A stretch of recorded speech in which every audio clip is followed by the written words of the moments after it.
Auric Couture, The Weaver's Rebirth. Part 1.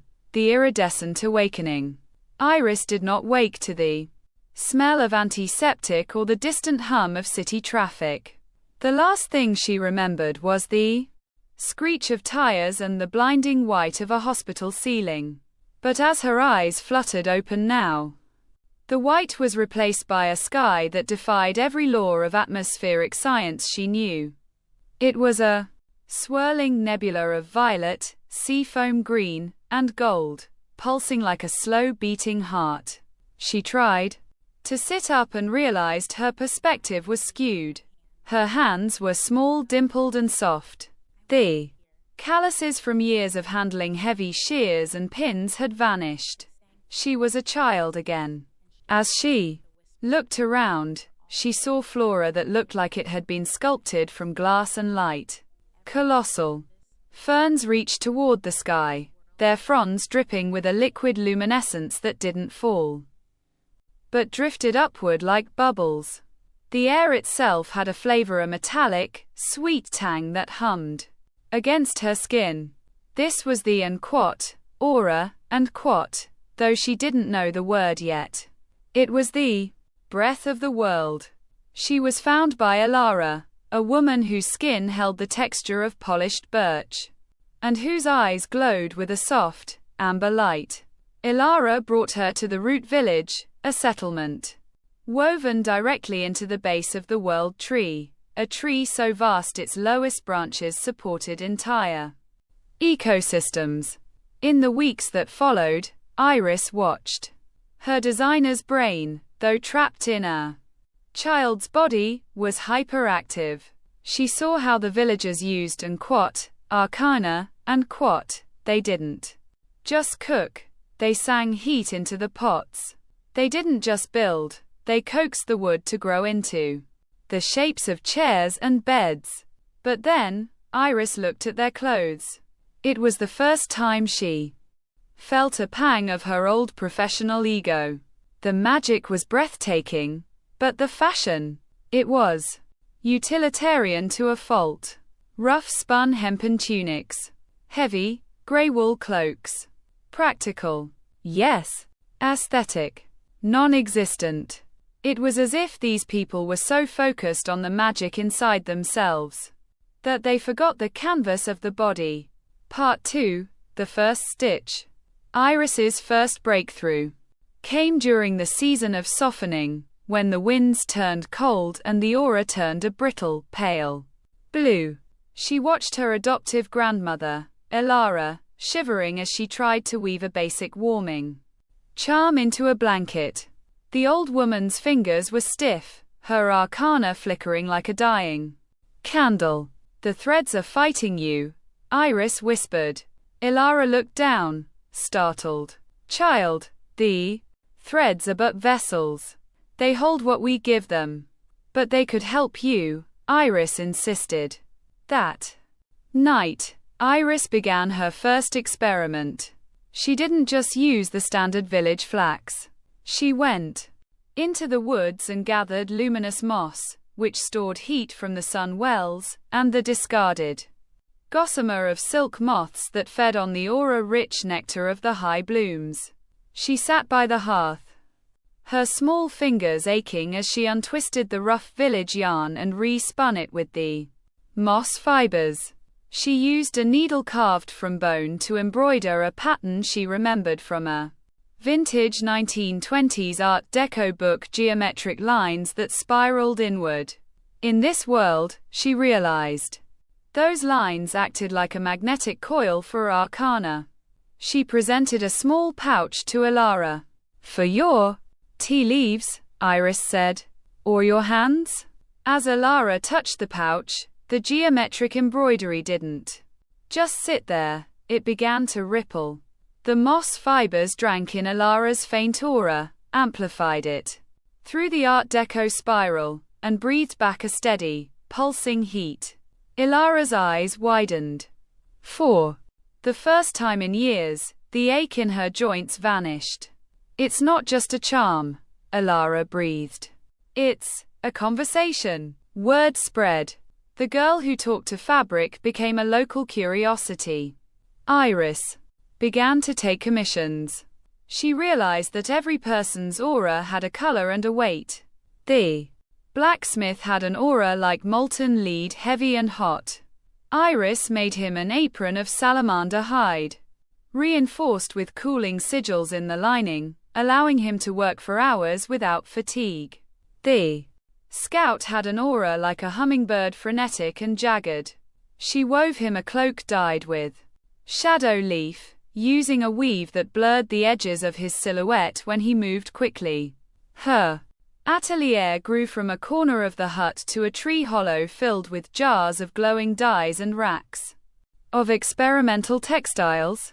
She was no longer just Iris the foundling, she was Iris of the Auric thread. Part 3. The Call of the Citadel. Years passed. Iris was now a young woman, her reputation no longer confined to the roots of the world tree. One morning, a squadron of knights on mounts made of living crystal arrived. They bore a seal of the crystal citadel the Archon had heard of, the Weaver of Rebirth. The kingdom was approaching the conjunction of souls, a celestial event occurring once every century. The kingdom's greatest mages would need to channel the raw, unbridled energy of the twin moons. If their focus slipped, the energy could tear the citadel apart. Iris was escorted to the citadel, a city of white spires and floating gardens. But when she entered the royal wardrobe, she found a group of aging mages arguing over heavy, lead-lined robes. These will protect the body, one mage argued, but they weigh 50 pounds. We cannot move, let alone dance the ritual. Iris stepped forward, her voice calm but echoing in the marble hall. You are trying to cage the lightning. You should be wearing the lightning. The Archon, a man whose presence felt like a mountain, looked at her. And how would a village weaver manage that? By realizing that fashion is not a shell, Iris replied, it is an organ. Give me 3 months. I need access to your forbidden library and the star-glass vats. The next 90 days were a blur of madness and creation. Iris slept only 4 hours a night. She discovered that mythical beast silk didn't just hold magic, it conducted it like copper wire. She learned that the resonant frequency of a person's soul could be matched by the dye vibration of certain crushed gems. She wasn't just sewing, she was engineering. She used math from her old world fractals and Fibonacci sequences to create patterns that could hold infinite amounts of energy without bursting. Part 4. The Conjunction. The night of the conjunction arrived. The twin moons, one a pale silver and the other a deep blood crimson, began to overlap in the sky. In the staging room, the Council of Mages stood in their new attire. They looked like gods. Gone were the heavy leaden robes. In their place were garments of iridescent star silk. The Archon's gown was the masterpiece. It was a deep, midnight blue that seemed to contain actual depth, as if one could fall into the fabric. The embroidery was done in liquid silver, pulsing in time with his heartbeat. When he moved, the fabric made a sound like wind chimes. I feel weightless, the Archon whispered, as if the magic is not hitting me, but flowing through me. They entered the great hall. Thousands of citizens watched from the galleries. As the moons aligned, a beam of raw, terrifying energy descended from the sky, striking the central focus crystal. The mages began the ritual. In the past, this was a moment of physical agony as they struggled to contain the power. But today, as the energy surged, Iris's garments began to glow. The patterns she had labored over, the fractals, the spirals, the geometric conduits, lit up one by one. The robes acted as a transformative filter. They took the chaotic, wild energy of the moons and dressed it, smoothing it into a harmonious flow. The mages weren't just surviving the ritual, they were performing it with a grace that looked like a ballet. Iris watched from the shadows. She saw the silver and crimson light dance across the fabric she had touched, the threads she had bled over. At that moment, she realized her purpose. She wasn't just a designer anymore. She was the bridge between the physical and the divine.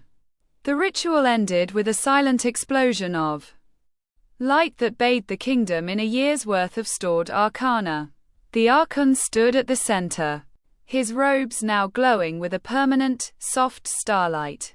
He turned to the crowd, found Iris, and bowed. A weaver had saved the kingdom. Iris returned to her atelier that night, but she didn't sleep. She picked up a new spool of thread, this one a shimmering, translucent gold. She thought of the possibilities. Armor that felt like silk but stopped a dragon's breath. Wedding dresses that bloomed with the actual flowers of the couple's memories. She looked out at the iridescent sky of her new home. In her old life, fashion was a luxury. In this life, it was life itself. Iris smiled, threaded her needle, and began to sew the future.